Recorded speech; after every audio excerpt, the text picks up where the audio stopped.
Class. तो last time हमने किया था रिएक्शन विद मेटल्स के बारे में, जहाँ पर हमने लास्ट में करी थी वर्ड्स रिएक्शन, याद होगा। आज हम करेंगे रिएक्शंस ऑफ हेलोअरीन्स। तो जो बेंजीन पे हेलोजन लगी होती है वो किस तरह की रिएक्शन शो करती है, हमें उसके बारे में समझना है अभी। तो एक बात क्वेश्चन आपको बोर्ड में मिलेगा, वो ये पूछेगा आपसे कि बेंजीन या हेलोअरीन्स जो है दे does not show nucleophilic substitution reaction. तो वो न्यूक्लियोफिलिक रिएक्शन शो नहीं करते हैं, और क्यों नहीं करते हैं उसके हमारे पास कुछ पॉइंट्स दिए गए हैं यहाँ पे। हमें उन पॉइंट्स के बारे में समझना है और उसको we can say we have to write it in the exam paper. चलिए स्टार्ट करते हैं। तो पहला हमारे पास है यहाँ पे रेजोनेंस इफेक्ट। तो due to resonance in the benzene ring, जो हेलोजन और कार्बन के बीच का बॉन्ड है, इट बिकम्स डबल बॉन्ड। और basically I can say that कि जो बेंजीन मेरे पास प्रेजेंट है यहाँ पे, और जो मेरे पास हेलोजन प्रेजेंट है, ये जो बॉन्ड इनके बीच का बॉन्ड होगा, that will be a partial double bond. And हम ये बात जानते हैं कि double bond is stronger than single bond. ठीक है, तो डबल बॉन्ड पे न्यूक्लियोफिलिक रिएक्शन करना डिफिकल्ट होता है as compare to the single bond. मैंने एक बात बताई थी कि न्यूक्लियोफिलिक रिएक्शन के लिए जो कार्बन हमारे पास है, वो कार्बन के सभी बॉन्ड हमारे पास सिंगल होने चाहिए, as you can see here. But यहाँ पे in the resonance, as you can see here resonance, हमारा क्लोरीन और कार्बन के बीच में डबल बॉन्ड भी अराइज हो जाता है, that creates a partial double bond character. And also double bond is stronger than the single bond, therefore nucleophilic substitution reaction is difficult in case of haloarenes. That was the first point. चलिए अब ध्यान देते हैं second point की तरफ। Okay, next हमारे पास है difference in the hybridisation of carbon and carbon atom जो CX में प्रेजेंट होगा। तो बेंजीन में जो कार्बन प्रेजेंट है वो sp2 हाइब्रिडाइज्ड है, और जो हेलोएल्केन है उसमें जो कार्बन प्रेजेंट है वो sp3 हाइब्रिडाइज्ड है। अब इसका फ़र्क क्या पड़ता है? ये हमने 11th क्लास में पढ़ा था कि जो sp2 कार्बन होता है उसकी इलेक्ट्रोनेगेटिविटी sp3 कार्बन से ज़्यादा होती है। अगर ये बात आपको याद नहीं थी तो नोट कर लीजिएगा, sp2 कार्बन की इलेक्ट्रोनेगेटिविटी sp3 कार्बन से ज़्यादा होती है। इलेक्ट्रोनेगेटिविटी ज़्यादा होने का मतलब ये है कि sp2 कार्बन इलेक्ट्रॉन्स को अपनी तरफ पुल करेगा। जब इलेक्ट्रॉन्स को अपनी तरफ पुल करेगा तो जो कार्बन और क्लोरीन की बॉन्ड लेंथ है वो डिक्रीज हो जाएगी। एंड जैसे ही कार्बन क्लोरीन की बॉन्ड लेंथ डिक्रीज हो जाएगी, बॉन्ड हमारा स्ट्रॉन्ग हो जाएगा, बिकॉज वी नो दैट कि bond strength is inversely proportional to bond length. If bond length is smaller, bond strength is the higher. So due to more electronegativity of sp2 carbon, the electrons present in the bond between carbon and halogen are pulled towards carbon. Therefore, the bond between carbon and halogen becomes smaller in size and the bond becomes strengthened. So as you can see here, the data is given. The haloalkane bond is 177 picometer and the haloarine bond is 169 picometer, which is shorter and difficult to break. So third point हमारे पास अब है इसमें instability of phenyl cation. तो पहले दो point तो हम discuss कर लिए SN2 मैकेनिज्म के बेस पे। तो क्या बेंजीन पे जो क्लोरीन प्रेजेंट है वो SN1 मैकेनिज्म से जा सकता है? And the answer is not, वो नहीं जा सकता, बिकॉज SN1 मैकेनिज्म में हमें कार्बोकैटायन की प्रेपरेशन करनी पड़ती है, और अगर हमारा कार्बोकैटायन स्टेबल ही नहीं होगा तो रिएक्शन बहुत ही स्लो होगी और इवन फिजिएबल भी नहीं होगी। तो ये है मेरे पास बेंजीन रिंग, यहाँ मेरे पास प्रेजेंट है मान लीजिए क्लोरीन, और क्लोरीन बाहर निकल जाता है और हमारे पास क्या बनता है, हम यहाँ पर फॉर्म करते हैं phenyl cation, that is our phenyl cation. और ये फिनाइल कैटायन बहुत ही अनस्टेबल होता है। क्यों होता है अनस्टेबल? क्योंकि पहली बात पॉजिटिव चार्ज प्रेजेंट है sp2 कार्बन पे, किसी भी इलेक्ट्रोनेगेटिव एलिमेंट पे पॉजिटिव चार्ज प्रेजेंट नहीं हो सकता, दैट लीड्स टू अनस्टेबिलिटी। और दूसरी बात, यहाँ पे इस चार्ज की रेजोनेंस भी नहीं हो रही है, बिकॉज यहाँ पे चार्ज की रेजोनेंस भी नहीं हो रही है, तो चार्ज का डिस्ट्रीब्यूशन डीलोकलाइजेशन भी नहीं होगा, which leads to more unstability of the phenyl cation. So that is why SN1 reaction is also not possible in case of haloarenes. Fourth point हमारे पास है, because of possible repulsion it is likely for the electron of rich nucleophile to approach electron rich arenes। क्या मतलब है इसका, कि मेरे पास बेंजीन रिंग प्रेजेंट है, as you can see benzene ring में मेरे पास प्रेजेंट है 3 पाई बॉन्ड। और आप ये बात जानते होंगे पाई बॉन्ड जो होते हैं वो परपेंडिकुलर होते हैं सिग्मा बॉन्ड के, लाइक दैट। तो जब कोई न्यूक्लियोफाइल इसे अप्रोच करना चाहता है तो ये जो पाई बॉन्ड के इलेक्ट्रॉन्स है वो न्यूक्लियोफाइल के इलेक्ट्रॉन्स को रिपेल करते हैं, जिससे न्यूक्लियोफाइल जो है बेंजीन रिंग पे अटैक नहीं कर पाता। और जब वो इस पर अटैक ही नहीं कर पाएगा तो हेलोजन को रिप्लेस भी नहीं कर पाएगा। That is the fourth reason, due to possible repulsion between the pi bond electrons of benzene ring and nucleophile electrons, the nucleophile is not able to approach the halogen. That is why reaction is not feasible. But in some cases reaction can become feasible. वो कैसे हो सकता है? पहली condition हमारे पास है harsh condition. Nucleophilic reaction can happen in harsh condition. What do I meant by harsh condition? That is more pressure and more temperature. So if I have more pressure and more temperature, that reaction can become feasible. ठीक है, जैसे कि आप देख पा रहे हैं यहाँ पे रिप्लेसमेंट बाय हाइड्रोक्सिल ग्रुप, तो मेरे पास बेंजीन पे क्लोरीन प्रेजेंट है, as you can see temperature है 623 kelvin high temperature and pressure is 300 atmospheric pressure. और हमारे पास NaOH होगा, स्ट्रॉन्ग बेस है ये, तो इसने क्या किया, OH नेगेटिव ने यहाँ पे Cl नेगेटिव को रिप्लेस कर दिया। So this is the type of nucleophilic substitution reaction. But in this reaction, we require harsh condition, that is high temperature and high pressure. This particular reaction is known as Dawes process. So in Dawes process, we form phenol. तो हम यहाँ पे phenol prepare करते हैं chlorobenzene से। और that is very important reaction, इसको आप इंपॉर्टेंट मार्क कर लीजिएगा, ठीक है। अब एक और बात, अब मैं फोर्थ पॉइंट पे देखता हूँ। फोर्थ पॉइंट ये कहता है कि इलेक्ट्रॉन जो पाई बॉन्ड के इलेक्ट्रॉन प्रेजेंट है वो रिपेल करते हैं न्यूक्लियोफाइल को। अब अगर मैं किसी तरह से इलेक्ट्रॉन को ही, बेंजीन के इलेक्ट्रॉन्स को ही बाहर से रिमूव या डिफ्यूज़ कर दूँ तो रिपल्शन कम हो जाएगी। कहने का मतलब ये है, ये मेरे पास बेंजीन रिंग है, ठीक है, ये बेंजीन रिंग पे प्रेजेंट है मेरे पास पाई बॉन्ड, और पाई बॉन्ड पे प्रेजेंट है pi electrons, these are the pi electrons. And मेरे पास प्रेजेंट है यहाँ पे न्यूक्लियोफाइल, तो न्यूक्लियोफाइल जब अप्रोच करेगा तो पाई इलेक्ट्रॉन उसको रिपेल करेंगे। अब किसी तरह से अगर ये पाई इलेक्ट्रॉन्स बेंजीन पर कम हो जाए या फिर probability of pi electrons decreases on benzene ring, तो न्यूक्लियोफाइल ईजीली अप्रोच कर पाएगा बेंजीन रिंग को। और वो कैसे होगा? That can happen if we use an electron withdrawing group.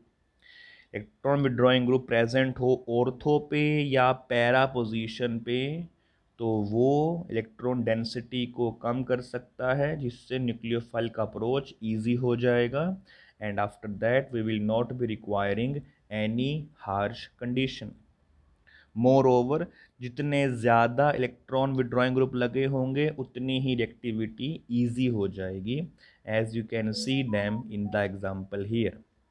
So first we have only one NO2 group, तो देखे टेम्परेचर यहाँ पे कितना कम हो गया, 623 से 443 पर आ गया। जब मेरे पास दो NO2 ग्रुप थे तो टेम्परेचर और भी कम हो गया, देख पा रहे हैं यहाँ पे 368 पर आ गया। अब अगर मैं एक और NO2 ग्रुप यहाँ पे ऐड कर देता हूँ तो as you can see we will not be needing NaOH। ध्यान दे पा रहे हैं, हमें NaOH भी नहीं चाहिए, सिर्फ वार्म वाटर भी यहाँ पे सफिशिएंट होगा, क्योंकि NO2 ग्रुप 3 लगे हुए हैं ऑर्थो, पैरा और ऑर्थो पे, that decreases the electron density from withdrawing group such that the incoming attack of nucleophile becomes easy. So I hope ये वाला पार्ट सभी को समझ में आ गया होगा। तो ये यहाँ पे इसका मैकेनिज्म दिया गया है। इसको एक बार आप होमवर्क के तौर पे खुद से समझने की ट्राई करें। अगर नहीं समझ में आता है तो इसको हम डाउट सेशन में क्लियर कर लेंगे। ठीक है, ओके। अब न्यूक्लियोफिलिक तो नहीं करता तो कौन सी करेगा?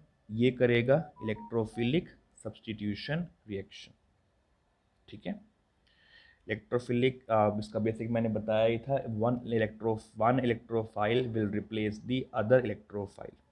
ऑल्सो जो मेरे पास प्रेजेंट है यहाँ पे बेंजीन रिंग पे मेरे पास प्रेजेंट है हेलोजन, हेलोजन पे प्रेजेंट है लोन पेयर। तो ये लोन पेयर बेंजीन पे डोनेटेबल होंगे and for that there will be a resonating structures like that.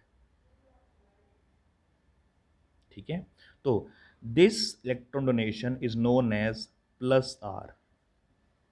ठीक है, तो halogen donates electrons to benzene ring with the help of plus R effect.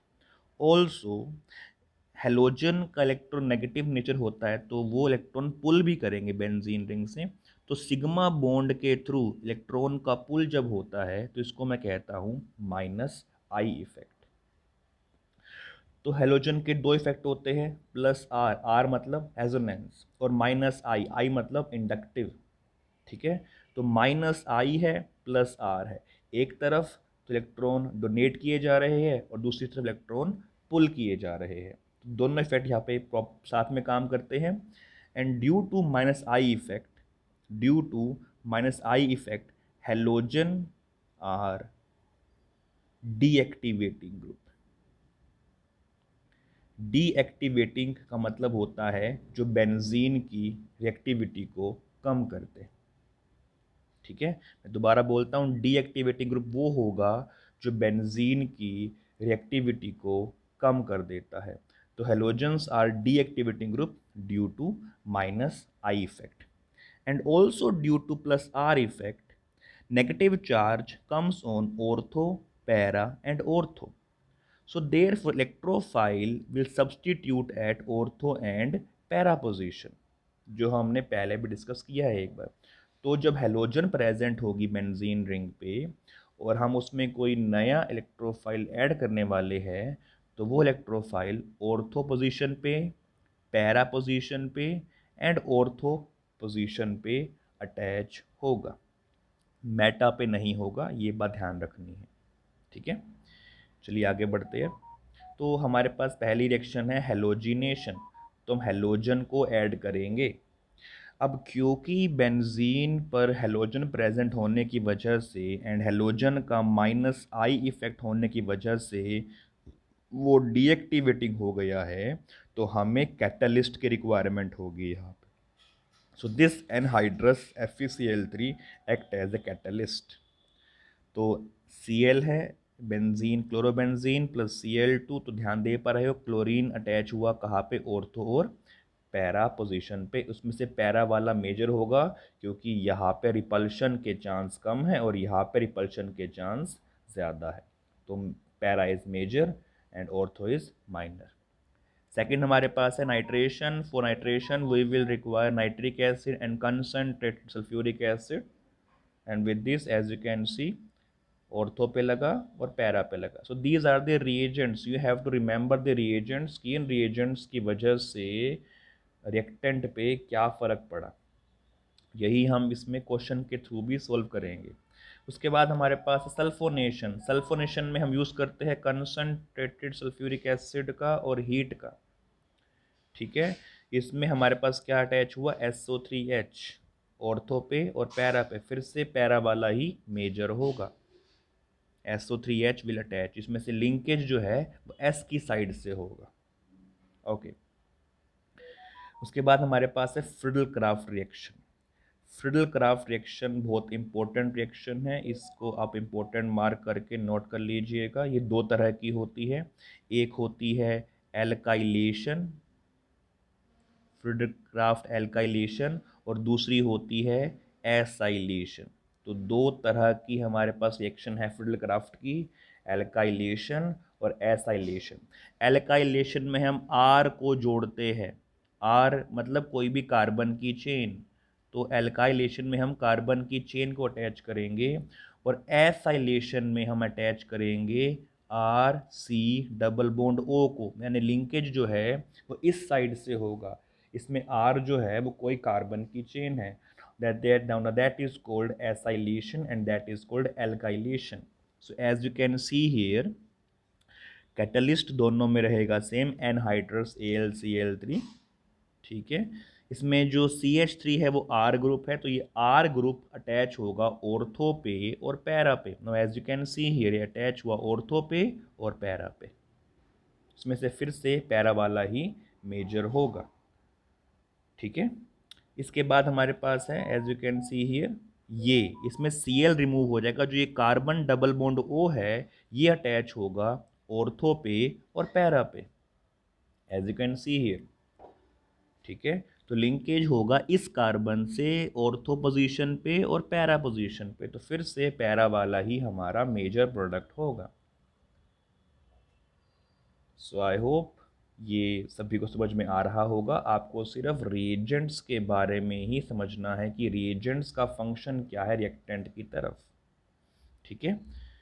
I think ये वाला part सभी को समझ में आया होगा, और कोई डाउट रहता है तो हम उसको डिस्कस करेंगे। अब फिर से हम बात करेंगे रिएक्शन विद मेटल्स की, जहाँ पर हम डिस्कस करेंगे ओनली हैलोएरीन्स। जैसे हमारे पास वर्ड्स रिएक्शन थी, उसी के सिमिलरली हमारे पास होती है वर्ड्स फिटिक एंड फिटिक रिएक्शन। सोडियम रहेगा, ईथर रहेगा, दोनों केस में था, वर्ड्स में भी था, इसमें भी रहेगा। इसमें हमारे पास हैलोएरीन है और एक हमारे पास हैलोएल्केन है, हैलोएरीन है और हैलोएल्केन है। इसमें से फिर से Na और X दो अलग हो जाएंगे और बेंजीन और R का कॉम्बिनेशन हो जाएगा, ठीक है। अगर मैं इसका एग्जांपल लेता हूँ, मान लीजिए, तो मुझे मान लीजिए दिया गया है ये सिस्टम, ठीक है, प्लस मुझे दे दिया CH3 CH2 Cl और सोडियम ऐड कर दिया ईथर के साथ, मुझे क्या मिलेगा? ध्यान दीजिए, बेंजीन तो है ही, इस कार्बन का लिंकेज हो जाएगा बेंजीन से, लाइक दैट, ठीक है। तो ऐसे होगा अटैचमेंट हमारा। तो जिस कार्बन पे हेलोजन अटैच है उन्हीं कार्बन्स का लिंकेज आपस में होगा, ये बात हमें ध्यान रखनी है यहाँ पे। उसके बाद हमारे पास है Fittig reaction. Fittig reaction is complementary of Wurtz reaction. Wurtz में हमारे पास हेलो एल्केन होता है, फिटिक में हमारे पास हेलो एरीन होता है। तो दो हेलो एरीन्स हमारे पास होंगे and we will form diphenyl, और लिंकेज उस कार्बन से होगा जिस कार्बन पे हेलोजन अटैच्ड है। तो दिस इज कॉल्ड डाइफिनाइल या बाइफिनाइल, आप कुछ भी कह सकते हैं इसको। So this was the reactions from the haloarenes. तो हमारे सिलेबस में बस इतना ही प्रेजेंट है, तो इतना ही करेंगे हम, ठीक है। अब इसमें हमारे पास दिया है यहाँ पे 10.9 क्वेश्चन। हमें इस 10.9 क्वेश्चन में आइडेंटिफाई करना है ABCD को। तो मैं सिर्फ आइडेंटिफाई एक बार A और B करना चाहूँगा सिंप्लिसिटी के लिए, ठीक है। तो मेरे पास है हेलो एल्केन, मेरे पास है मैग्नीशियम और ड्राई ईथर। तो हेलो एल्केन, मैग्नीशियम और ड्राई ईथर से क्या बनता है? हमारे पास बनेगा यहाँ पे Grignard reagent. So this will be the A। So when I added A, तो ग्रिगनार्ड रिएजेंट में मैंने वाटर ऐड कर दिया, तो वाटर से क्या होगा? वाटर का मतलब होता है HO&H, इसमें इस पे पार्शियल नेगेटिव, इस पे पार्शियल पॉजिटिव, इस पे पार्शियल पॉजिटिव, इस पे पार्शियल नेगेटिव, तो ये इसको H को ले लेगा यहाँ से, ठीक है। तो हमें मिलेगा दिस कंपाउंड, प्लस मिलेगा हमें MgOH एंड Br, ठीक है। So this will be our B here. तो ये सब हमारा प्रैक्टिस से ही हमें करना आएगा, ठीक है। आई थिंक सभी को समझ में आ रहा होगा ये। चलिए एक और एग्जांपल लेते हैं, RBr। तो RBr प्लस Mg और ड्राई थे, तो क्या बनेगा हमारे पास? हमारे पास बनेगा RMgBr। और फिर मैंने इसमें ऐड कर दिया D2 is just like H2, तो ये R और D का लिंकेज हो जाएगा, तो हमारे पास बनेगा RD। ठीक है, अब RD हमें ये दिया हुआ है, तो वी नीड टू आइडेंटिफाई कि R क्या होगा इसमें। तो ध्यान दीजिए R और D का लिंकेज है, तो ये सिस्टम जो बचा मेरे पास, ये सिस्टम R होगा। ठीक है, ये सिस्टम मेरे पास R होगा, तो D की जगह पे सिर्फ आप बियर को लगा दीजिए, तो ये बन जाएगा हमारे पास complete product. That means initial product was this one, and C क्या होगा यहाँ पे, C will be CH3 CH MgBr and CH3, तो that will be C here। ठीक है, तो ऐसे हम इसको आइडेंटिफाई करेंगे आराम से। ठीक है, तो अगर कोई डाउट लगता है तो आप मुझे व्हाट्सएप पर पूछ सकते हैं, you are free to ask anything on the WhatsApp. ठीक है, अब क्योंकि अभी मैं घर आया हुआ हूँ हॉलीडेज़ पे, तो लाइव क्लासेस हम शायद नहीं ले पाएंगे, जब भी पॉसिबल होगा मैं आपको इन्फॉर्म कर दूंगा। तब तक मैं वीडियो सेंड करता रहूँगा रेगुलरली आपको लेक्चर्स किया, उसको आप पढ़ते रहिएगा, जब भी डाउट लगता है आप मुझे व्हाट्सएप पे पूछ लीजिएगा। ठीक है, तब तक के लिए stay healthy, be safe and by two all.